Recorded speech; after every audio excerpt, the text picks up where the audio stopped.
बहुत ध्यान से सुनना।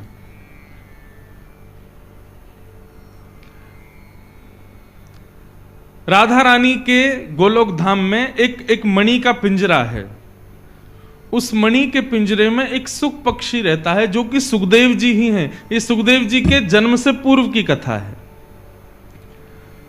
राधा रानी को वो सुख इतना प्रिय है, कभी कभी राधा रानी उसके पास जाती हैं तो उससे कहती हैं कहो गोविंद, तो वो तुरंत कहता है गोविंद। कहो माधव, वो कहता है माधव। कहो दामोदर, तो तोता तुरंत कहता है दामोदर। अब श्री किशोरी जी को इतना सुख मिलता है कि उन्होंने अपने जो सुख पक्षी है उसको इतने ठाकुर जी के नाम रटा दिए कि अब जब जब किशोरी जी उसके सन्मुख जाती हैं तो गोविंद, दामोदर, माधव, इस प्रकार कह के करके वो कीर्तन करता है और किशोरी जी को उससे बड़ा प्रेम हो गया। किशोरी जी को बहुत सुख है कि अब ये नित्य ठाकुर जी का नाम जप करता है। चलते फिरते उठते बैठते जब जब भी अपने कक्ष में आती हैं किशोरी जी, वो तोता गाना शुरू कर देता है, ठाकुर जी का नाम उच्चारण करना प्रारंभ कर देता है। एक दिन स्वयं श्री राधा रमन लाल जी जब गोलोक धाम पहुंचे और किशोरी जी के अंतःपुर में उन्होंने प्रवेश किया, ललिता, विशाखा आदि समस्त सखियों ने ठाकुर जी को प्रणाम किया, लेकिन उस सुख पक्षी ने प्रणाम नहीं किया। ठाकुर जी को प्रणाम ना करता देख किशोरी जी ने आज्ञा की, बोले तुमने प्रणाम क्यों नहीं किया? तब वो सुख पक्षी कहता है इनको प्रणाम क्यों करूं, ये कौन है? बोले ये वही हैं जिनका तुम नाम गाते, इतना लाभ जरूर हो जाएगा कि बस इसका जो इसके पूर्व संचित कर्म के जो पाप होंगे वो जरूर इस नाम निष्ठा से नष्ट हो जाएंगे, लेकिन इसको भगवत प्राप्ति कभी नहीं हो पाएगी। क्यों? नाम ही को जानता नहीं। और जाने बिन ना होए परितीति, बिन परितीति होत नहीं प्रीति। जाने बिन ना होए परितीति, बिन परितीत होत नहीं प्रीति। और जब तक प्रीति नहीं होगी तब तक श्याम सुंदर मिलेंगे नहीं। तब किशोरी जी ने उस सुख पक्षी को आज्ञा की कि हे सुख, तुम पृथ्वी पर जाओ और जिनका तुम नाम गाते हो ना, इनकी कथा सुन करके आओ, इनकी कथा में रम करके आओ, तब मेरी प्राप्ति होगी, नहीं तो लौट करके मेरे पास आना मत। श्री शुक मूर्छित भय माश शठ, 6 महीने के लिए मूर्छित हो गए शुकाचार्य जी। किशोरी जी से वियोग जब हुआ तब पुनः किशोरी जी की प्राप्ति के लिए शुकाचार्य जी ने पृथ्वी पर आकर के पहले महादेव से अमर कथा को श्रवण किया और फिर वेदव्यास जी के यहां पुत्र रूप में जन्म लेकर के संपूर्ण भागवत को अपने हृदय में धारण किया और परीक्षित को सुना करके, कहीं भी ग्रंथों में वर्णन नहीं है कि सुखदेव जी कहां गए, कथा सुनाते पूरी करते सीधे श्री शुकाचार्य जी किशोरी जी की शरण में चले गए। तब किशोरी जी ने उनको स्वीकार किया कि हां अब तुम कथा में रम करके आ गए हो, अब तुम उनके स्वभाव से, उनके भाव से, उनकी प्रत्येक क्रिया से अब तुम परिचित हो गए हो, अब तुम मेरे पास रहने योग्य हो। ये बात मैं क्यों बता रहा हूं? हापुड़ में किशोरी जी के उपासक बहुत हैं, लेकिन किशोरी जी किसको स्वीकार करती हैं? जो ठाकुर जी की कथा में रमा हो, ओतप्रोत हो, लता पता हो।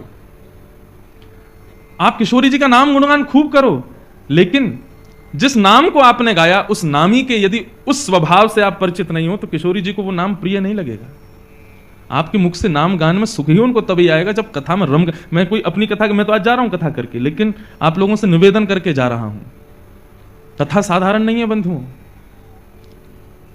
चारों युगों में जिनका प्रताप है, ऐसे श्री हनुमान जी महाराज को जब रघुनाथ जी जा रहे थे तो कह के गए तुम पृथ्वी पर ही रहो, हम सब जा रहे हैं गोलोक धाम लेकिन तुम यहीं रहो।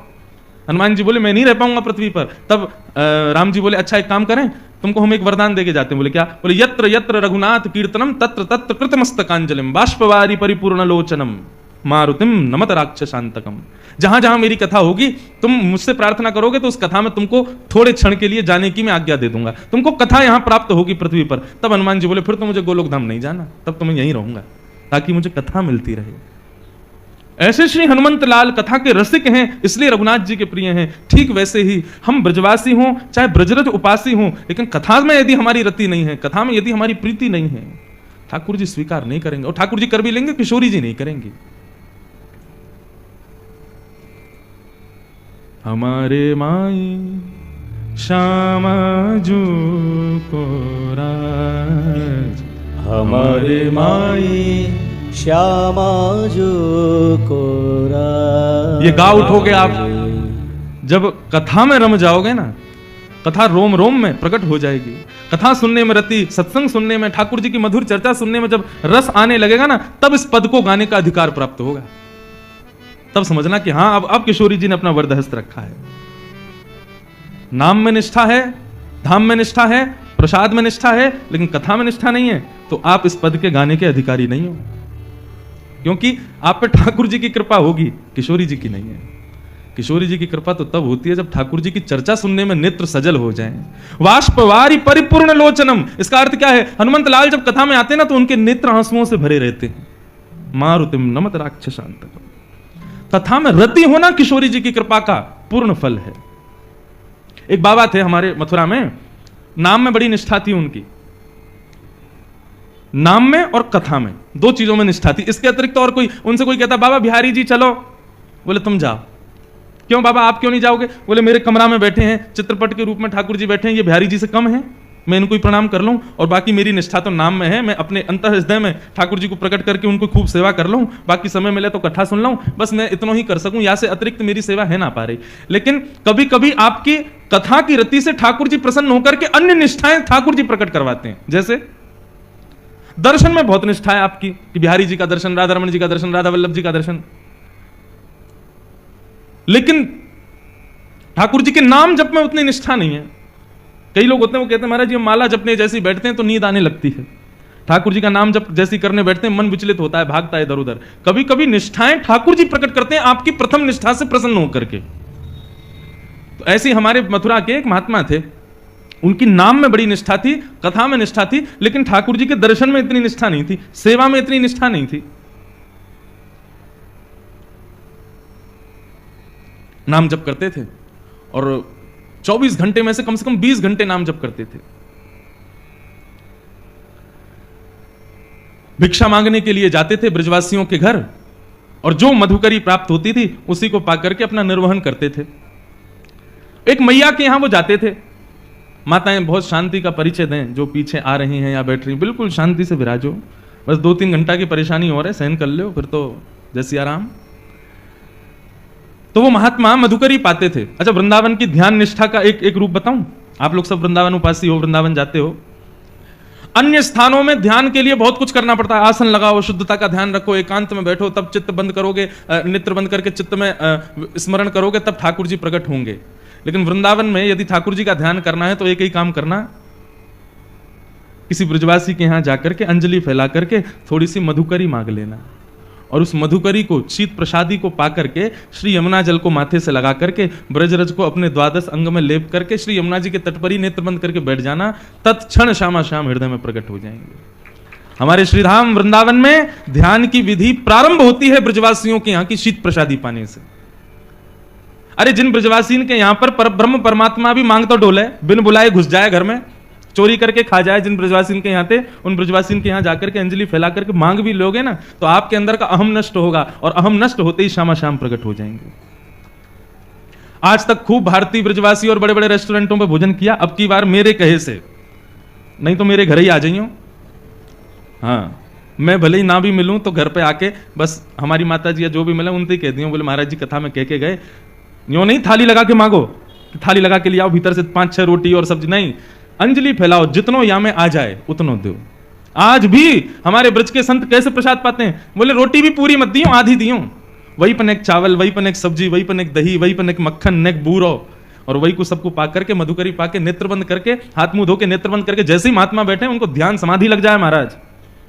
ब्रजवासी के घर के प्रसाद को पाकर के ऐसी ब्रज निष्ठा, ऐसी दर्शन निष्ठा और ध्यान निष्ठा प्रकट है जाए वृंदावन में। तो वे महात्मा नाम जपी थे, लेकिन कभी कभी ब्रजवासियों के यहां जाकर के अंजलि फैला करके मांगते थे, और जो प्राप्त होता था उसको पाकर के पूरा हाथ धो करके फिर नाम जप करने लगते थे। एक मैया के यहां वो जाते थे, उन मैया के यहां पर मदन मोहन लाल जी विराज रहे थे। तो बाबा जब आते थे तो बंधुओं, एक पद है श्री रैदास जी का, उसमें भाव है, सो ही सुहागन प्रिय जाहि रीझें। ठाकुर जी कब किससे रीझ जाएं कुछ पता नहीं है। जैसे ही वो बाबा नित्य अंजलि फैला करके प्रसादी मांगने के लिए आते तो भीतर बैठे मैया के घर में मदन मोहन लाल जी उन पर रीझ गए, और ठाकुर जी के मन में भाव आया, इनको नाम निष्ठा तो बहुत है, लेकिन इनको मेरी सेवा और दर्शन में ज्यादा निष्ठा नहीं है। लेकिन नाम निष्ठा इतनी सुंदर है कि उससे ठाकुर जी प्रसन्न होकर के अब उनको अपने दर्शन की सेवा, दर्शन की निष्ठा उनके हृदय में प्रकट करना चाहते हैं।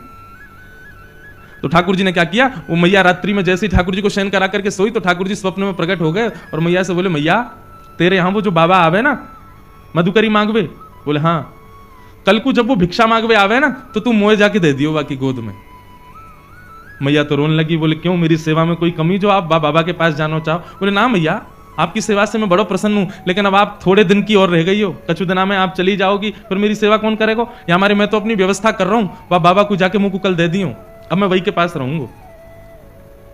रात भर मैया रोई बेचारी, लेकिन ठाकुर जी की आज्ञा उसने मानी। दूसरे दिन जब संत पधारे तो कहा, मैया भिक्षा दो, कुछ मधुकरी प्रसादी दो। मैया भीतर से अपने ठाकुर जी लेके आई, बाबा की गोद में धर दिए, ले बाबा भिक्षा। बाबा बोले, हमसे ये सेवा वेवा नहीं होती है ठाकुर जी की, हम तो भैया नाम उपासी हैं, बस नाम जप करना जानते हैं। ये श्रृंगार करना, स्नान कराना, वस्त्र पहनाना और ये 56 भोग धराना, ये राजोपचार हमसे नहीं आता है, हम केवल नामोपचार जानते हैं।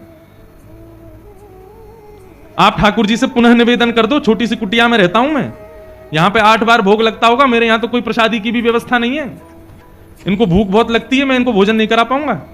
श्रीनाथ जी में 8 बार भोग आता है, जिसमें से 3 बार का भोग आप सुनकर के आश्चर्य करोगे, उसका नाम है श्रम भोग। क्या नाम है? श्रम भोग का तात्पर्य क्या है? ठाकुर जी को उठते ही पहले लड्डू और दूध का भोग लगता है श्रीनाथ जी को, या माखन मिश्री का भोग लगेगा। लड्डू तो विशेष है, लड्डू दूध माखन मिश्री सब तो आएगा ही उठते ही। यहां तक कि ऐसा वर्णन है कि श्री नंदलाल पौड़े भय रहे में उठे ही ना है, यशोदा मैया कभी पाम दबावे कभी हाथ दबावे, ठाकुर जी उठे ही ना, चदरिया ओढ़ ले, मुंह मत उठाओ। तब मैया क्या करे, पात्र में दूध लेके आवे और लाला के सिरहाने पे हाथ रख के, लाला सोते भय लाला को उठा के ही मोहते दूध छुपा दे, तब दूध पीते पीते पीते पीते तब ठाकुर जी के नेत्र खुले, तब मैया उनकी आरती करे। ये है मंगला। आज भी श्रीनाथ जी में ठाकुर जी के शयन में ही दूध आ जाता है सुबह सुबह, और जो वहां मुखिया जी हैं वो दूध भोग को उठा के ठाकुर जी के अधर से छुपाएंगे, तब दीप प्रज्वलन वगैरह होंगे कि मतलब अब ठाकुर जी उठ गए, मतलब नींद में ही दूध पी में तब आंख खुले ठाकुर जी की। और श्रम भोग क्या है कि पहले आ गया मंगला भोग, फिर आएगा बाल भोग, और बाल भोग पाने के बाद फिर ठाकुर जी का श्रृंगार होगा, मुकुट धारण किया, माला धारण करी, सब करी, तो फिर कहे में कि भैया अब ठाकुर जी श्रृंगार करावे में थक गए, तो अब इनके लिए भोग लाओ, वो आता है श्रम भोग। बताओ, कपड़ा पहनवे में थक जाएंगे। दोपहर में राजभोग के बाद जब ठाकुर जी के मुकुट वुकुट सब बढ़ा दिए जाते हैं, उसमें भी इनको श्रम होता है, फिर श्रम भोग आता है। और ठाकुर जी को मुकुट नीचे किया ना, ने कड़ूला उड़ूला ने बढ़ा दिए हैं, ठाकुर जी को श्रम है गया, एक और भोग लाओ। कितनों काम है, पेट ही ना भरे इनको। तो बाबा बोलो, मैया ठाकुर जी से निवेदन कर दियो, मेरे यहां कोई व्यवस्था ना है, तुम तो बहुत बढ़िया सेवा कर रही हो, 8 बार भोग लगाओ, मैं तो खुद एक बार पाऊं, कहां से खवाऊंगा, तुम्हारे लाला है। मैया वापस ले गई, ठाकुर जी है, बोले आज रात्रि में निवेदन कर दूंगी। रात में सपने में फिर ठाकुर जी आए, बोले मैया तुमने मुंह को क्यों नहीं दिया? बोले ठाकुर जी मैं तो जानू आप 8 बार भोग लगाओ, इतनी बार आरती करनी पड़े, हर बार इतनी सुंदर सुंदर सामग्री बनानी पड़े, बाबा के यहाँ इतनी व्यवस्था ना है, आप कैसे रहोगे? ठाकुर जी बोले मैं रह लूंगा, लेकिन रहूंगा अब उन्हीं के पास, आप मुंह को दे दो। बाबा जैसे रखेगो मैं वैसे रह लूंगा, वो रूखी रोटी खवावेगो मैं रूखी रोटी खाऊंगा, लेकिन रहूंगा बाबा के पास। बंधु, इस भाव से ये पता चलता है हम सबके घर में ठाकुर जी बैठे हैं, कितनी कृपा है ठाकुर जी की। हम बच्चों को भोजन परोसते हैं तो बच्चे नाक मुंह मोड़ ले, मैया में नमक कम है, इसमें नींबू नहीं है, ये नहीं है, वो नहीं है। ठाकुर जी को जैसा दे दो वैसा पा लेते हैं। कई बार खीर पधरा देते हैं ठाकुर जी को, भोग लग जाती है, जब हम पाने बैठते हैं तब पता चलता है इसमें तो शक्कर ही नहीं थी, और ठाकुर जी पा लिए, कभी शिकायत नहीं करते, जैसा दे दो वैसा स्वीकार है। कैसे प्रेमी हैं ठाकुर जी। हमारे बच्चे नाक मुंह मोड़ते हैं, लेकिन ठाकुर जी कभी मना नहीं करते, सब स्वीकार करते हैं, जैसा दे दो। कभी कभी प्रसाद पानी बैठते हैं तब पता चलता है दाल में तो भयंकर मिर्चें खाई नहीं जा रही, हम उसमें पानी मिला रहे हैं, फिर नींबू डाल रहे हैं, भैया मिर्चें खब नहीं रही है, और ठाकुर जी ने पूरा भोग लगा लिया। कितने सहज हैं ठाकुर जी। इससे यह समझ आता है कि ठाकुर जी आपके घर में विराज रहे हैं, आप जैसी सेवा करना चाहो उनको सब स्वीकार है, क्योंकि वो आपके हैं। ऐसा प्रेम हम क्यों नहीं करते ठाकुर जी से। हम जैसा ठाकुर जी को वस्त्र पहना दें, जैसा स्नान करा दें। कई लोगों के घरों में जाता हूं, अलमारी में ठाकुर जी बैठे हैं, छोटी सी अलमारी में, बेचारे कभी मना नहीं करते, कभी कुछ नहीं कहते। उनके लिए शयन की कोई अच्छी व्यवस्था नहीं है, उनके लिए बैठने की कोई अच्छी व्यवस्था। कई लोगों के घरों में दर्शन करने जाते हैं, ठाकुर जी के पीछे चुईया बैठी है, बेचारे कभी शिकायत नहीं करते, और हमारी शिकायतें खत्म नहीं होती।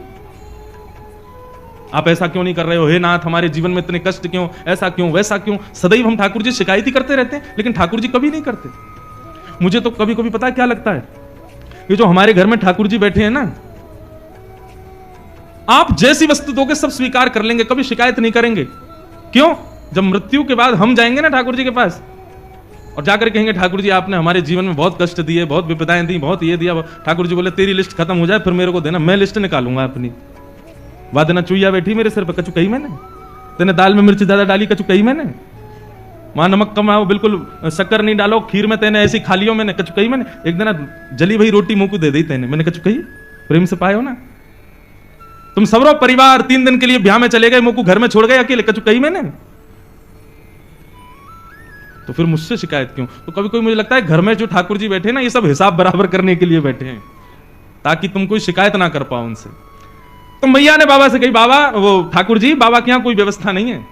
ठाकुर जी बोले मैं रहूंगा वही के पास, चाहे कोई व्यवस्था ना हो। बाबा रूखी रोटी खवावे को मैं वही से रह लूंगा, लेकिन अब वही के पास रहूंगा। बड़े महल में रहते हैं ठाकुर जी, मदन मोहन लाल जी, परंतु उस महल को छोड़ करके उस बाबा की कुटिया में आ गए। बाबा ले आए, मैया ने कही बाबा आप जैसे रखोगे रहेंगे, आपके पास ही रहेंगे। ठीक है, हम तो एक बार भोग लगाएंगे बस। बोले सब स्वीकार है, आप जैसे दोगे वैसे स्वीकार है, हमारे ठाकुर जी को ले जाओ। बाबा ले आए, घर में लाए, तो अब तो मधुकरी तो भोग लगाएंगे नहीं ठाकुर जी के लिए, तो बढ़िया आटा दाल चावल सब आएगा। लेकिन बाबा बोले भाई दाल चावल वगैरह हमसे बनाने आते नहीं, आटा ले आओ, भाई को बढ़िया टिक्कर बनाएंगे, ठाकुर जी को भोग लगाएंगे। मैया के यहाँ गए, मैया थोड़ा सा आटो दे दो। आटो लाए, आटे में यमुना जल मिलायो, मार के बढ़िया एक टिक्कर बना के कंडा पे सेक करके और ठाकुर जी के सामने पत्तल में पधरा दिए। बोले लाल जी 56 भोग खूब पाए, अब ये रूखी रोटी पाओ, बड़ी जिद करके आए हो, बड़े लड़ झगड़ के आए हो, अब रहो ऐसे ही। ठाकुर जी के सामने टिक्कर रख के और बाबा अपने नाम जप में चले गए। नाम जप करते रहे, 2-3 दिन तक ठाकुर जी टिक्कर पाते रहे। चौथे दिन जैसे ही नाम जप में बाबा बैठे तो अंत हृदय में ठाकुर जी प्रकट है गए। जैसे ही ठाकुर जी प्रकट हुए, बाबा बोलो ठाकुर जी प्रणाम, आप सुख से विराज रहे हो, कोई कमी तो नहीं है सेवा में? अरे ना बाबा, मुझको बड़ा बढ़िया लग रहा है, तुम्हारी कुटिया में खूब आनंद आ रहा है, सब कछु बढ़िया है, सब आनंद है, बस एक निवेदन करना चाहूं आप पे। बाबा बोले आज्ञा करो। बोले बाबा तुम जो टिक्कर बनाए करो ना, रूखे आटे में तुम यमुना जल मिला करके मार के मुंह को खवाए दो, अब वहां में स्वाद तो कछु रहना है, 3-4 दिन ते तो मैं पा रहा हूं, लेकिन अब मुंह को यूं लग रही है कि कल ते नेक वहां में तुम राम रस मिला दे करो, नमक मिला दे करो आटे में, तो नेक खावे में नेक स्वाद आ जाएगा। बाकी सब आनंद है, कोई दिक्कत नहीं। बाबा बोलो ठीक है भैया, आपको बढ़िया टिक्कर पवाएंगे, कल से राम रस लगा देंगे। तो मैया के पास गए, मैया आज आटो दियो, आटे के संग में राम रस और दियो। मैया बोली है गए चटपने चालू, चलो आगे आगे देखियो कहा होएगा। अब तो दूसरे दिन आटे में नमक वमक मिला के बढ़िया टिक्कर बना के ठाकुर जी को पवाया। 2-4 दिन ठाकुर जी वैसे ही पाए। चौथे दिन ठाकुर जी फिर प्रकट है गए। बाबा बोले ठाकुर जी सब आनंद, कोई कमी तो नहीं सेवा में? ना बाबा सब आनंद है रहो, खूब चकाचक पा रहे हैं हम तो। बस बाबा ने एक बात कह रहो। बोले कहा, तुमको मेरी आवाज ने कर्कश लग रही है? बाबा बोले हाँ नेक लग तो रही है, कमजोर सी। बोले बाबा वो रूखी रोटी खा खा के मेरा गलो जो है का वहां में रोटी इर्ज गई है। अरे सरकार आपको कष्ट है गए, इर्ज गई समझ गए, इर्ज गई मतलब फंस गई है। तो बाबा बोले आज्ञा करो। बोले मैं तो बस यूं कह रहा हूं कि कल ते नेक घी चुपड़ दोगे वहां में रोटी में, तो नेक वो नेक आसानी तो भीतर चली जाए करेगी। बाबा बोले मतलब अब कल से आटा नमक और घी भी लाना है। अरे बाबा ने बस घी लिए हो, जहाँ हम घी के बिना मक्खन के बिना तुम कभी ना रहे, आप सब पता है। बाबा बोले ठीक है। दूसरे दिन गए, मैया आज आटो दियो नमक दियो, नेक्स्ट तो घी और दे दियो। मैया बोली ले जाओ, प्रेम से पवाओ। अब महाराज आटे में नमक वमक मिला के बढ़िया टिक्कर बना के घी चुपड़ दिया, ठाकुर जी को भोग लगाया। 4-5 दिन ठाकुर जी ने कोई शिकायत नहीं करी। 6 दिन बाद ठाकुर जी फिर प्रकट हुए। बाबा बोले ठाकुर जी अब तो ना इर्ज रही गरे में? ना बाबा अब तो सब बढ़िया है, रोटी में बढ़िया नमक को भी स्वाद आ जाए, घी भी बढ़िया है, नीचे चली जाए। मैं तो बाबा बस यूं कह रहा हूं, कल तो एक आलू और लिया करो, वह आलू है भूंज के वहां में नमक मिर्च डाल के बाकी चटनी बना करके बाबा धर दे करो संग में। बाबा ने उठाए ठाकुर जी और लेके गए मैया के पास। बोले धरो या अपने पास ही। अरे अभी आटो आयो, नमक आयो, घी आयो, ये तो 56 भोग ले आएंगे कल को घर में, कहां भजन करूंगा मैं। जैसे ही मैया की गोद में दिए, ठाकुर जी प्रकट है गए और बाबा के गले से लग गए। बोले मैं रहूंगा तुम्हारे पास ही, चाहे जैसे रखो, मैं रहूंगा तुम्हारे संग ही।